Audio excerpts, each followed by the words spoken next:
Louvado seja nosso Senhor Jesus Cristo. Para sempre seja louvado. Hoje, os textos da missa são do primeiro domingo depois de Pentecostes, porque o primeiro domingo depois de Pentecostes é a festa da Santíssima Trindade. Então, vou rezar a missa do domingo, porque foi a festa da Santíssima Trindade. No Evangelho de hoje, Nosso Senhor nos fala, o Evangelho segundo São Lucas, sobre a primeira coisa, a importância de sermos misericordiosos, como também vosso Pai Celeste é misericordioso. Então vamos explicar um pouco sobre este texto, porque hoje em dia, com esse abuso da misericórdia de Deus, falam tanto de misericórdia, misericórdia, misericórdia, e quando aqueles que falam de misericórdia são muito cruéis, a começar pelo modernismo. Eles falam tanto de misericórdia, misericórdia e compreensão e tolerância e etc., mas é um sistema maligno, ademais de todas as heresias que dizem, ou seja, são cruéis para as almas, mas para com o próximo também. A misericórdia consiste em pegar a miséria do outro e colocar dentro do nosso coração. Não quer dizer que nós vamos ficar miseráveis com as misérias alheias. Não é isso. Mas é saber olhar o outro que está num estado deplorável e colocar aquilo dentro do nosso coração para que possamos nos compadecer do próximo. Isso é interessante porque se nós entendemos a misericórdia direito, por isso a misericórdia é justamente o contrário do que ensinam dela. Às vezes as pessoas falam, é um ignorante, pobrezinho e pronto. Ter dó isso é pecado. Porque, primeira coisa, quando se tem uma dó de alguém, um dó em realidade, esta pessoa está ali, vê que o outro é um pobre infeliz, mas ele tem o quê? Um sentimento de superioridade, porque pobre é um desgraçado, o que fazer? E a sua superioridade para com o miserável o deixa miserável e se afasta com um sentimento falso. Agora, a misericórdia não. Vemos a desgraça que outro está. Vamos dar um exemplo hoje que reina a desgraça moral. Alguém que está no pecado mortal público. Uma pessoa que vive no concubinato, por exemplo.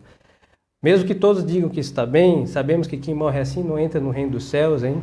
Mas então, o que a gente vai lá? Esfregar o catecismo na cara do sujeito? Não. Vou dizer que ele morre assim e vai para o inferno? Às vezes seria bom.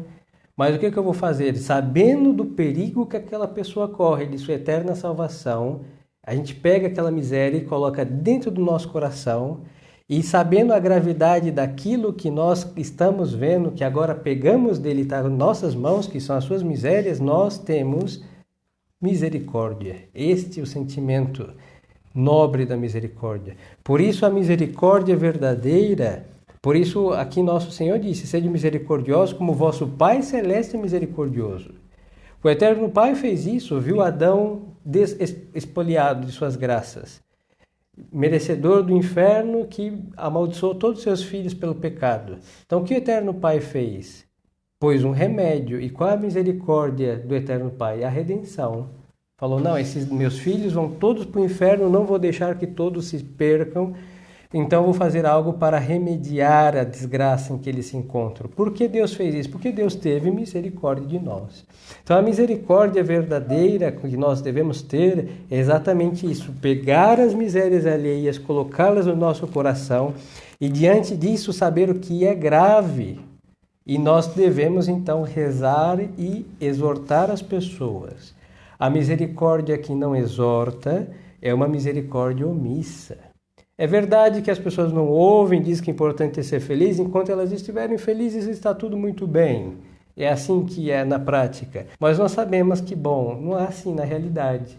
Então, nós, se não querem ouvir nossas exortações, nós não podemos deixar de falar com Deus para que o bom Deus tenha piedade dessas almas. Isso é misericórdia. E o critério é o seguinte, como o vosso Pai Celeste é misericordioso, hein? E aqui nós devemos também nos deter num detalhe. O Deus eterno, todo-poderoso, ele conhece as misérias de todos os homens. E não é por isso que Deus, sabendo da miséria de todos os homens, ou grossas a elas. Não. Deus nos incrimina pela nossa consciência, de tal modo que todos nós sabemos o que nós fazemos de certo ou de errado. Por quê? Porque pela nossa consciência nós temos ou uma felicitação vinda de Deus, ou temos uma reprovação vinda dele também. E por quê? Porque ele é misericordioso. Então o critério da misericórdia é ser como eterno Pai. Para que não fique lugar à dúvida, nosso Senhor continua no Evangelho de São Lucas: não julgueis e não sereis julgados. Eu lhes dizia, porque a misericórdia é pegar a miséria do outro, extraí-la do outro e colocar no nosso coração. Não é ficar julgando as pessoas. Mas vamos ter cuidado, porque da mesma forma que entende péssimo a misericórdia, as pessoas entendem péssimo também o não julgar. E vamos então nos deter agora nesse segundo ponto. E diz nosso Redentor: não julgueis e não sereis julgados. Não condeneis, perdoai e sereis perdoados. Dai e dar-vos-á. Aí nosso Senhor vai dizer, no seio, ou seja, nisso daqui, quando a gente dobra a camisa ou a camiseta para a gente carregar coisas. Esta é a ideia. Quanto mais cheia estiver, nosso Senhor vai dizer aqui, no seio será lançada uma medida boa, cheia, recalcada, acougulada, ou seja, quanto mais derdes, mais recebereis. Porque com a mesma medida que medirdes, sereis medidos. Então aqui nosso Senhor deixa claro, a misericórdia é se compadecer da miséria do próximo, fazendo própria, se apoderando dela e sabendo que aquilo é grave, e tendo compaixão, sofrendo com o próximo, mas não é para julgar. Agora, o que é julgar? É fazer uma afirmação contra o próximo, e esta afirmação, fulano é tal coisa, ou fulano não é tal coisa. E esta sentença de afirmação, seja positiva, seja negativa, é uma sentença, às vezes, condenatória de alguém. E nosso Senhor nos permite julgar, sim. Aqueles que têm autoridade devem julgar. Por exemplo, os pais devem julgar os seus filhos, sua conduta, os juízes julgam a conduta de todos da cidade, etc. Mas o que nosso Senhor proíbe? O juízo temerário. Muitas vezes nós dizemos, fulano é tal coisa. E esta afirmação não consiste na realidade que ela é tal coisa, mas no que eu acho que ela é. E essas ideias que nós temos das pessoas, do que elas são, do que elas pensam, do que elas fariam, do que elas dirão, normalmente são conhecimentos muito superficiais para que eu possa dizer que fulano é tal coisa. Então, se são ideias superficiais, no melhor dos casos, meu juízo será superficial, mas normalmente meu juízo será errôneo. Por quê? Porque quando nós tentamos prescrutar o próximo, o que ele pensa, o que ele acha, o que ele diria, o que ele faria, nós estamos realmente sempre inclinados a pensar o pior do próximo. E ao pensar o pior, o nosso juízo será maligno. Por isso, nosso Senhor está proibindo julgar. Nesse sentido. Agora, nosso Senhor não só permite, mas nos alenta a repetir as suas sentenças.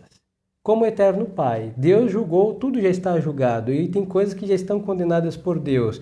E ao saber que Deus já as condenou, nos toca o quê? Repetir os juízos de Deus. Mas não somente sobre a conduta do próximo, a começar por nossa conduta. Por exemplo, nós sabemos que a mentira foi condenada por Deus. Então, toda vez que tivermos a infelicidade de cair numa mentira, sabemos que pesa sobre nós o juízo de Deus que nos condenará se não houver arrependimento. Toda vez que, houver uma fraude, um engano, extorquir o próximo, nós sabemos que está condenado por Deus. Então, em vez de ficar lançando somente o juízo de Deus sobre os outros, nós também temos que saber que nossas ações também são alvo das sentenças de Deus, nosso Senhor. E aí, repetir o juízo de Deus não é pecado. Porque o que Deus julgou, julgado está. E o que é bom, o que é mal. E detectar isso nas próprias ações e nas alheias em si não vem a ser um pecado. Mas não nos compete ficar rotulando como certas ou erradas as ações do próximo. Por isso, nosso Senhor diz, não julgueis. porque do mesmo extremo que fizemos para com as ações alheias, Deus também fará com as nossas. É o mesmo critério. Se eu fui estreitíssimo com os outros, Deus será estreitíssimo conosco. Agora, ser estrito segundo Deus é muito mais do que as nossas mais esmeradas atenções sobre as ações dos outros. Aí Nosso Senhor vai dizer, perdoai, porque nesta misericórdia e nesse juízo, muitas vezes vamos deparar com coisas feitas contra nós. E aí, em vez de entrar em ofensas e melindres e todo esse drama sentimental, aí temos que deparar com o quê? Com perdoar o próximo. Então, a misericórdia verdadeira, ela repete os juízos de Deus, e quando são coisas contra nós, nós sabemos aí perdoar, porque se o próximo fez tal coisa, nós faríamos igual ou pior se estivéssemos no lugar dele. Aí está a perfeição da ação de um católico. E Nosso Senhor vai dizer assim, por que tudo isso? Porque se não fizermos isso, pode porventura um cego guiar outro? Então Nosso Senhor está dizendo, e se nós somos cegos, estamos olhando o que os outros estão fazendo, eu não posso como cego guiar outros, porque ambos cairão no buraco. Então nós precisamos de uma luz para enxergar a realidade que não está nos nossos olhos, que é a luz do Eterno Pai. Por isso, sede perfeitos como vosso Pai Celeste é perfeito, sede misericordiosos como vosso Pai é misericordioso, e podemos acrescentar, sem adulterar o Evangelho, sede justos como vosso Eterno Pai é justo. Então, o critério é a justiça, a misericórdia de Deus que nós devemos imitar. Aí os senhores poderiam falar, padre, mas isso é impossível, porque Deus é Deus, nós não somos deuses. É verdade que nós não somos deuses, mas se o Eterno deu esta ordem é porque Ele nos dá a graça de fazermos o que Ele nos está mandando. E aí temos o quê? Praticando a caridade para com o próximo.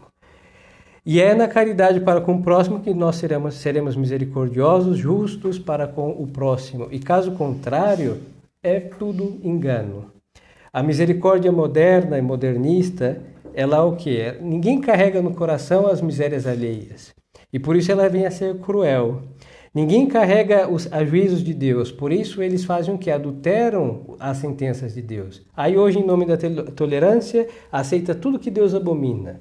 Homossexualismo, segunda, terceira, quarta, quinta união, aberrações que podemos passar a manhã toda e o dia e tarde enumerando, mas quando for para ser misericordioso como Deus, de ver que essas coisas são abomináveis e se eles viverem e morrerem assim se condenarão, ou seja, tem que rezar e convertê-los? Não, isso daí não pode ser. Mas a mesma coisa nós fazemos como julgamos o próximo, hein? Talvez nossos excessos não estejam no caso do abuso da misericórdia, mas está no abuso da justiça. Muitas vezes nós falamos, eu tenho que dizer a verdade, e é isso que devemos fazer sempre, e usamos da grosseria, da arrogância, da pedância para falar verdades para os outros, mas não estamos dispostos a ouvir as verdades, porque se elas vierem com arrogância, com prepotência e etc., nós o fechamos nossos ouvidos, mas queremos alargar os ouvidos dos outros com a nossa arrogância, prepotência e etc. Então, queridas almas, tenham presente.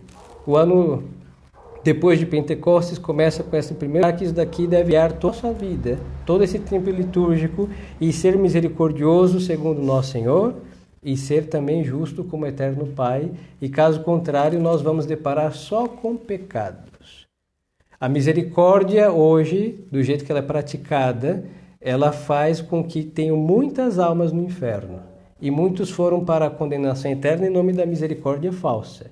Da mesma forma que muitas almas estão no inferno em nome da justiça, de uma justiça iníqua, ou seja, injusta. E muitas almas esse inclusive, mas falaram do modo errado e não viveram o que falaram e também se condenaram.